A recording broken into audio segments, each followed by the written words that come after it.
Welcome to Lucky 7 Auto. This is going to be a different video. This is kind of my origin story, how I came to be working on cars at 69 years old. What you're looking at is the truck that I learned to drive in. And I learned to drive in this truck. My father had a small garden plot on Perrin Air Force Base, and we'd go out in the truck, and he started off letting me steer beside him. And after I got that down, I learned how to shift 3 on the tree. And then he would swap places, stick me in the seat, and somehow we'd get it in gear and pull the choke out so it would idle up, and I would be driving around in first gear.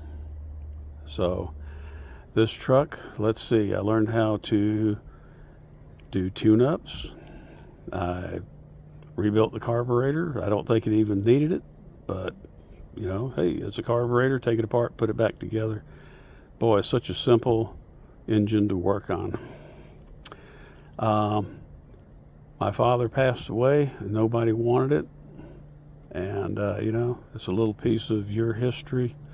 As you can see, we had a storm and, well, got lucky. Nothing fell directly on the truck, but I think something is telling me that I need to start doing something with this vehicle. No, it is not for sale. When I'm dead, you can talk to my wife and son. In fact, nothing that I talk about today is for sale. Man, during its life, we split the exhaust manifold. Guy down the street was a welder, and they came out with cast iron welding rod, and we split the exhaust. It had dual exhaust. I didn't think a bench seat was cool, so it has Buick Riviera bucket seats in it. Oh boy, all these things I would undo in a minute, because these trucks are just so neat the way they came. So there you go. There's the license plate, if anybody cares to look it up. I don't know when it was last registered, sometime in the 80s probably. So this truck has been patiently waiting 4 decades for someone to give a shit about it. And I hope that person will be me, and I hope it'll be soon, because I don't know how long I got. So, man, when you can hang on to your very first driving experience, that's pretty neat to me. Next vehicle. And you're looking at my technically 3rd car that I ever owned. This is the first car that I did major engine work on. I bought the car as a rolling shell. It's a 144 speed 65 Monza Corvair. Somebody messed up another Corvair, and we wound up buying the whole car, and I took that motor and put it in this one, but oh my God, it burned oil so bad.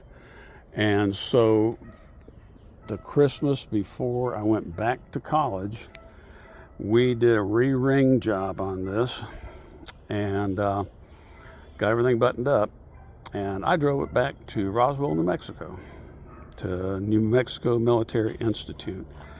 And that was a good place for me to go, because there was a local garage run by Mr. Popaditch and his son and his daughter, and they kind of adopted some of us cadets, and we worked on our cars there, washed our cars, and we pumped gas for him. So I hope it was, I don't think it was an even trade, but man, I really enjoyed it. I learned a lot. Did my first brake shoe job there, wheel cylinders, and intake manifold swap there. Thank you, Mr. Popaditch. I know he's passed away, but hey, man, his son and daughter were so nice to us. Thank you so much. This car was unbeaten in street racing in Roswell, New Mexico. And you may think I'm kidding, but these cars only weighed 2,600 pounds. And I'm still not sure what motor is in this car, but I'm pretty sure it has 355 gears, and a good running 110 will rev up really fast. And a big plus about street racing a Corvair is nobody thinks they're fast. So they never leave hard on you. And I tell you, I abuse this poor car.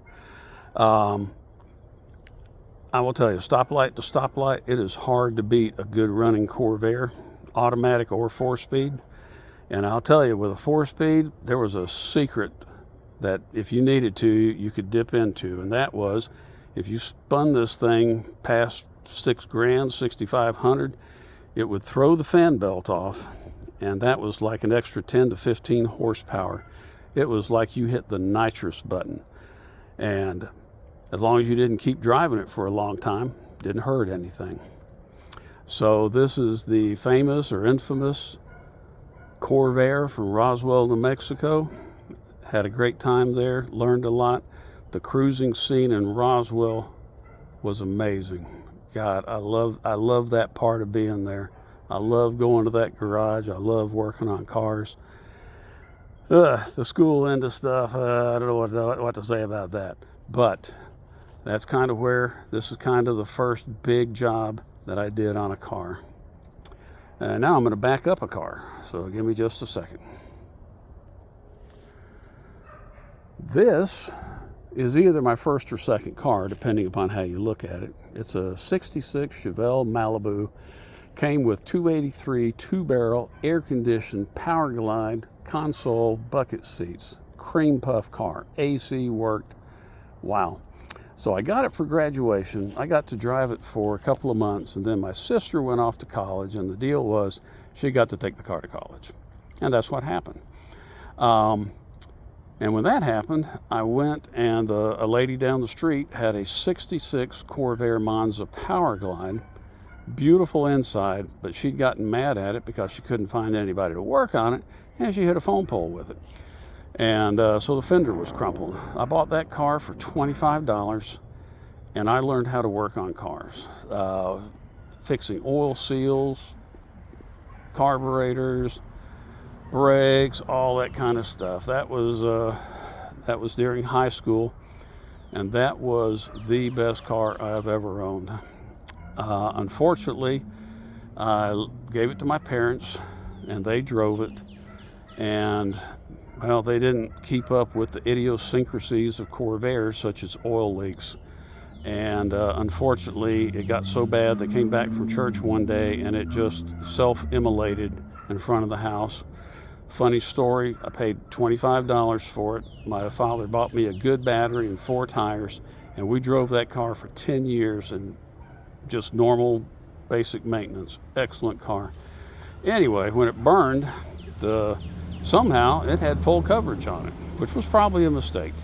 Except the insurance company called them up and said, "How much is that car worth?" And they said, "The only ones we can find are really nice, and they're like $3,000. And they said, "Hey, do you think it's worth $1,500? And we said, "Yeah." And so we paid $25 for a car, spent $200 on it, drove it for 10 years, and then it caught on fire, and we got $1,500 for that car. And I will never have another car as good as that one. I cried when that car burned. I still have the motor. It's sitting inside under a bench.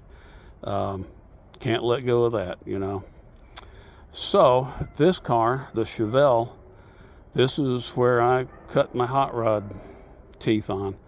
Pulled the 283, put a 327 in it. At one point it had a 11-to-1 327 with matching Carter 500s on an Offenhauser low profile intake, hot hydraulic cam, and probably the only car I saw in North Texas during that time that had AN lines and fittings on it. Oh God, that intake and carburetor setup was beautiful. Thank you, Brad Spears. God bless you for all the help you gave me and so many others while you were around. He was a good guy, and boy, I miss him. And then, well, I think I put a 300 horse, 327 in it, balanced, 252 high energy cam, and God, that was a sweet motor. It drove around, and then, let me see. Oh boy, you know, it's crazy. You look at dents and you think, hey, I remember that. My mom backed into the driver's door, and then my brother, I think he got drunk and he took out a mailbox or something with this corner. Funny story, somehow my father gave my car to my sister, and I had to buy my car back from my sister. So, I don't want to hear anything about that. The other thing that pissed me off is, while they were in possession of the car, they let some jackass take that. If you have a 66 Chevelle, man, be careful with those taillight assemblies. I've been trying to find a really nice one, and they are near impossible to find. There you go. So you look at that one, really nice. Look at that one, it's gone. And that's like a $200 fuck you from my brother-in-law. So yeah, thank you very much for that. So, whoop, enough bitching. This car, wow. This is where, man, you know, you think you're hot. You try to, you know, I don't think I ever really raced anybody in it, but man, I learned a lot hot rodding this car. So, 1 second. Now this car absolutely breaks my heart. I didn't even want to buy this car, but a friend had it. In fact, I found the owner before him, so I knew the history of the car and the motor and everything. It was a 402 turbo 400, 12-bolt rear end, because this is an actual SS, but it was a small block car. Someone put the big block in it. He kind of twisted my arm somewhere. I think I told him I'd buy it if it was for sale, and he blew the motor up. And then he came back and said, "You'd buy it?" And I'm like, "Oh crap!" So I think I bought this car for $300, but the motor was bad. My good friend again, Brad Spears, he had one just like it. I don't remember if his was an SS or not, but it was a '65 Chevelle, and that sucker was badass. I think he put a 408 in it, a 60 over 396, and that son of a gun ran good. And so when I had this, he's like, "Hey, find a 396, bore it 60, you get a 408, and let's go to town." And so that's what I did. 396 that didn't need to be bored. That's what's kind of funny, man. I went and rebuilt a motor that didn't need to be rebuilt. It needed valve stem seals, I'm pretty sure. So we rebuilt it. Brad walked me through, and we picked out a cam. I got one of the early 268 high energy comp cams, and I say early ones because the early ones had faster opening ramps, and you could hear it. Man, it hit those lifters so hard they would clack. And supposedly it was worth 5 or 10 horsepower. Later they calmed them down and quiet it, make it quiet, give up horsepower for quiet. So why do I cry about this car? Man, oh my God, everything was done on this car. It had a rebuilt transmission. The motor was good. The bumpers were chromed way back when. I was getting ready to go to Okinawa on orders, and I was working at a parts place. I didn't know I was going to Okinawa. I thought I was getting out of the Air Force, so I needed to work a part-time job to pay off some debt so I could get the hell out of Tinker Air Force Base and get a job. So one night I got off of work, hopped in the car. Oh, I just put, the last thing this car needed was a center link. $75 back then. I never had the money. I finally coughed it up, put that center link in, steering was perfect. God, this car ran so good to be basically a not very much motor. Oh man, had headers, had a torquer intake and a 780 on it. Boy, this car moved. Oh, it was so good. Well, coming home from working at Chief Auto Parts, guess who I met? Whoop, let me kick some Got to get some, I think we're a spider sanctuary here. There we go. So, what you're looking at is a goddamn piece of shit drunk driver driving a goddamn pickup truck in Oklahoma City.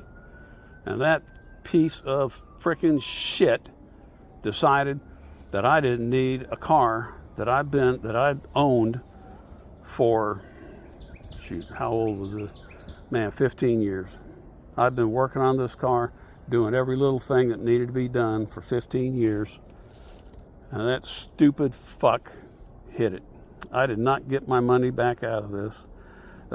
As you can see by the emblem, this was a 283 Super Sport. It's got the 12 bolt in it. God, man, for a car that I never wanted, for a car that somebody twisted my arm to get, man, God dang it, I miss this car. I have a front end for it, but I need a chassis.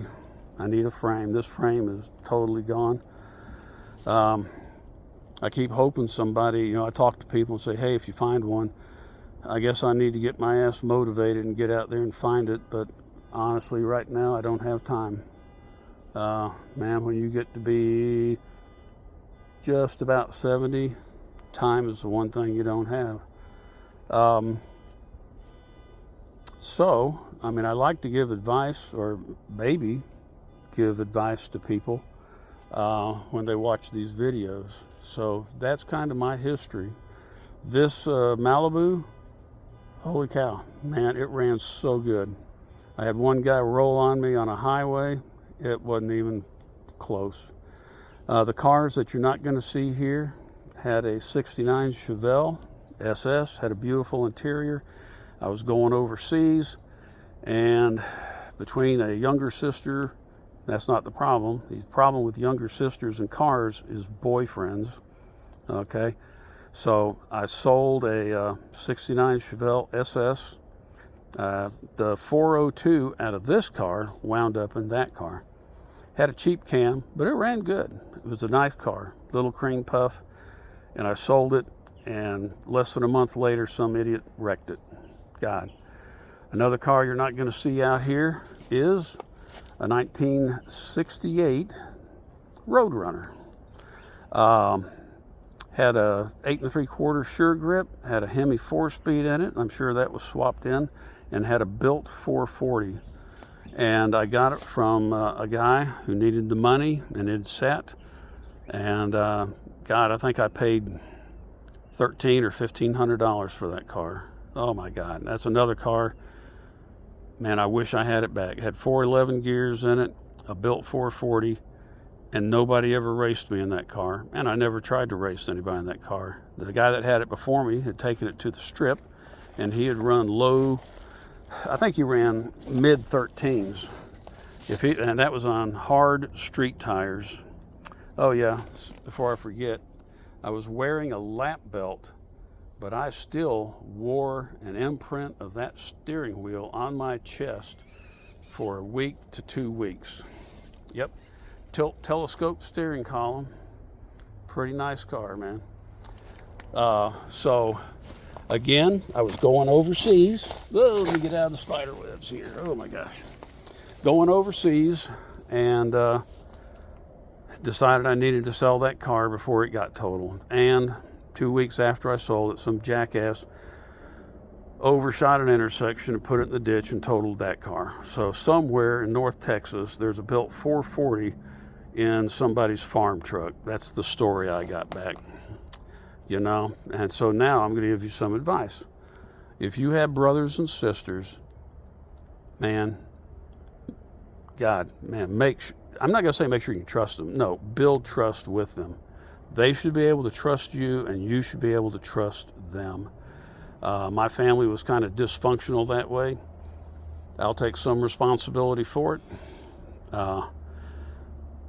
But, man, God, don't even get me started there, man. The other piece of advice, if you're going to work on cars, man, pretty soon in the game, you need to find a place to work on your car. You need a shop, you need your parents' garage, you need something. Okay, and here's the thing, even if you have to rent a place, get together with some friends, and then you can work on your cars, and you can actually do some minor repair work for other people and get paid for it. Okay, now I'm going to say this, if you're just starting out in mechanics, you better be goddamn sure you know what you're doing if you're working on somebody's car. But a tune-up, a fan belt change, stuff like that, no problem. Go to school at night, learn brake systems, and then you can do brake jobs. You can make this hobby pay for you. I didn't do that so much. You know, I was fortunate in that my parents let me work at the house, but our neighbors, I call them the garden club Nazis, those jackasses would come around and bitch. And looking at this car, one of the memories I have of this car is my mother, God rest her soul, helped me on at least one time, probably 2 or 3, pulling motors and putting motor in this thing. I didn't pull the motor because I had to. I pulled the motor because back then I seemed to enjoy pulling motors and doing shit. So, yeah, there you go. It's kind of a crazy time. Between this Chevelle and the other Chevelle, I know she was out there helping with the hoist, helping me get the engine settled down. You know, I thank her. You know, the other vehicle that you're not going to see out here is my first motorcycle, 73cc Yamaha G6SB. We bought it from Cohn's Yamaha in Sherman, Texas. They are still in business, although not a Yamaha dealer. But if you have an old Yamaha and you need it worked on, you need to go look them up. They know their shit about Yamahas, okay? Anyway, my mom pushed my dad to get that motorcycle, and I will tell you what, God, having wheels at 14, unbelievable. So I got my license to ride a motorcycle at 15, and then I got my driver's license at provisional at 16, and I took my test in a very unique car, which unfortunately is not here, a 70 Olds Vista Cruiser. And you parallel park a 70 Olds Vista Cruiser. It was a capo car. Teague Industries bought a bunch of them and had the high performance 454 put in them, and they came factory with dual exhaust. Sorry to be hanging around this car, but I don't have anything else to really take pictures of, so enjoy the view of a 65 Malibu SS here, you know. So motorcycle, man, I learned about squish bands. I learned about intake exhaust timing. It was a rotary valve. Man, great times. Mr. Cohn's was such a big help with that bike. Him and Johnny, and I'm going to forget his older son. I'm so sorry. They really helped me out with that bike. Doesn't let me do anything stupid with it, but I don't have it anymore. So I'm starting to ramble. So if you're starting out in the hot rod world, one, hey, find a tech school, take a couple of night classes, pick something that's useful, brakes, air conditioning. You know, you can make money doing that stuff. The other thing is, man, build good relationships with your family. Your parents, if they don't want you working on cars, you got a tough row to hoe. If you can't trust your brothers and sisters, well, man, all kinds of horror stories, and you're listening to one now. Okay, I'm not going to blame them. I'm going to put the same amount of blame on me as them. I should have been a better brother, and there you go. You know, you got to take charge and be the person you need to be within your family. So, with that said, none of the other stuff out here, and I'm not going to show any more pictures because it's not my stuff. My son's stuff. I think I'm going to show you one more picture of a car, and I really like this car, so hang on just a second. And welcome to our 1980 Chevette.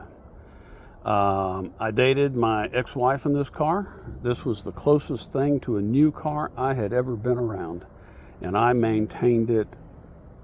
I did everything to it. I changed oil, changed transmission fluid, I changed rear end oil. And this car has about 130, 140,000 miles on it. It got parked because the lower camshaft gear is worn, and we just parked it. Nobody wanted to drive it. Kind of a special car because it is a two-door Chevette. And man, you do not see many two-door Chevettes. My ex-wife is 5'2", and that's how she wound up in this car. It was one of the few cars that she could see over the hood. Okay? And I hated Chevettes. It's a funny story. I met her. When I met her, she was at my sister's house. I walked by a Chevette, and I'm like, who the hell owns this Chevette? And I walked in and saw a, oh my God, just a super nice, brown-haired, blue-eyed, deep from the heart of Alabama lady. Just, boy, just, you know, there you go. And over the period of about 2 weeks, I changed my mind about Chevettes. This car has been an excellent car. Like I said, also, this is my son came home from the hospital in this car. I don't know how many people get to say that. It's the first car that he drove. There you go. So this is his little origin story here. The claim to fame for this car was one time we were coming back from my ex-wife's hometown, Sweetwater, Alabama. Go find that on a map if you can. And we were headed down to Keesler Air Force Base. So we had to go, we just got on the highway and headed down toward Mobile. And we caught about a 20-mile-an-hour tailwind on the way down. And we filled up in Thomasville, and then we got on the highway and went. And I thought the gas gauge quit working. We hit Mobile, and that gas gauge had barely come off full. I did the math, and I swear to God, this car got nearly 50 miles per gallon on that one run from Thomasville to Mobile, or to Keesler, where we were at. Man, stories like that endear you to vehicles.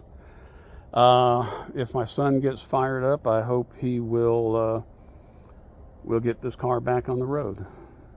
This one's pretty far down in my chain of cars that I'm going to spend time and money on. I would love to see it running again, mainly because when's the last time you saw a Chevette on the road? So if you look at it, no rust, no dents. It has been hit one time and it was fixed right. But man, you know, there are cars that you cannot believe that you actually really care about. And this is one of those cars. There you go. So I'm going to end my origin story with possibly the least hot roddy vehicle. Oh, speaking of which, this car has a header, has a Pacer header on it, and it also has an aftermarket Weber Holly on it. I will tell you one thing, neither of them help gas mileage, and I'm honestly not sure if it helped it be any faster.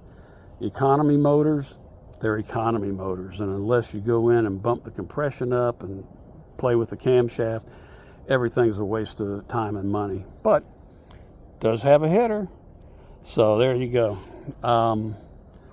I hope you enjoyed this. It's definitely a trip down memory lane for me. You know, you think back and you think about people, but a hot rodder, if you think about people, there's a car involved with it, you know.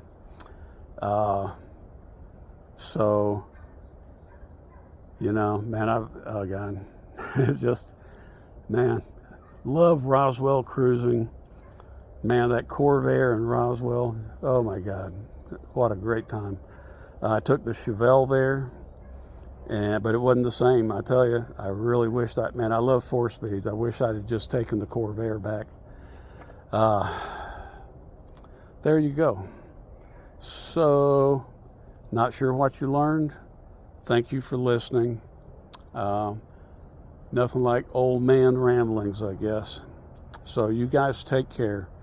Man, I'm going to say one more little piece of advice. If you don't know what the 2-second rule is, please go look it up and practice it. Man, so many people get into accidents because they are following too closely.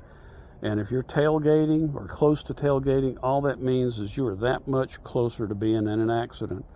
So traffic conditions matter, but man, give yourself time to stop. Give yourself time to maneuver, okay? None of the accidents I've been in have been because of me following too close. And boy, I hope that stays that way. All right. So, thank you for listening. If you want to hear some more stories, put a comment in and I'll see what I can dig out.